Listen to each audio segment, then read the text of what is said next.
এটা হচ্ছে একটা ইনক্লোজার। আপনার কাছে যদি এই ধরনের M.2 NVMe SSD থাকে, এই ধরনের ছোট সাইজ কিংবা এর থেকে বড় যে কোনো ধরনের NVMe M.2 SSD, তো সকল ধরনের M.2 NVMe SSD কে এই ইনক্লোজারটির মাধ্যমে আপনি পোর্টেবল করে ইউজ করতে পারবেন, লাইক পেন ড্রাইভের মতো। তো এটা কিভাবে করতে হয় সেটা আজকে আমরা এই ভিডিওতে দেখবো এবং সেই সাথে জানাবো 900 টাকায় এই ইনক্লোজারটি কেমন। আর এর আগেও আমরা একটা ভিডিও করেছিলাম, সেখানে দেখিয়েছিলাম SATA SSD কিংবা হার্ড ডিস্কে কিভাবে পোর্টেবল করে ইউজ করতে হয়। আর আজকের ভিডিওতে দেখাবো M.2 NVMe SSD কে কিভাবে পোর্টেবল করে ইউজ করতে হয়। তো ইনক্লোজারটি এরকম একটি বক্সে আসে। তো এখানে লেখা আছে M.2 case, M.2 SSD to USB 3.1 enclosure. সেই সাথে এখানে দেওয়া আছে এই ইনক্লোজারটি 10 গিগাবিট পার সেকেন্ডে ডাটা ট্রান্সফার করতে এই ইনক্লোজারটি সক্ষম। যদিও এই স্পিডটা অনেকটাই নির্ভর করে আপনার NVMe M.2 SSD এর উপর। আর এই ইনক্লোজারটি কয়েকটি টাইপে পাওয়া যায়, যেমন type C to NVMe, type C to NGFF, type C to 2-in-1। But আমার কাছে যেটা রয়েছে সেটা হচ্ছে টাইপ সি টু NVMe। আর এর বক্সের পিছনে দেখতে পাচ্ছেন যে 4 ধরনের NVMe SSD হয় সাধারণত,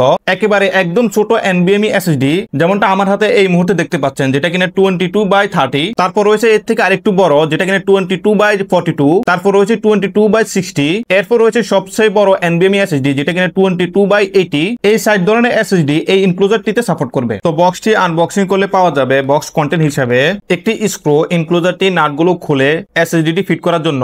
সেই সাথে রয়েছে একটি কেবল, যেটা কিনা USB টু টাইপ সি, এবং কেবলটিও অনেকটাই টেকসই। আর এই হচ্ছে আমাদের ইনক্লোজারটি। তো এছাড়া বক্স কন্টেন্ট হিসেবে আর কিছুই থাকবে না। তো এবার দেখবো NVMe SSD কিভাবে এই ইনক্লোজারটিতে সেটআপ করতে হয়। তো এর জন্য বক্সে যে স্ক্রু দেওয়া হয়েছে সেটা দিয়ে এর পিছনে যে দুটি নাট আছে এই নাটগুলো খুলে নিতে হবে। তো আমরা SSD এর এই নাটগুলো খুলে নিচ্ছি। তো নাট দুটো খোলার পরে এই প্লেটটা বেরিয়ে আসবে। তো এরপর এই ইনক্লোজারটির পিছন থেকে প্রেস করলে এর সামনের অংশটি বেরিয়ে আসবে।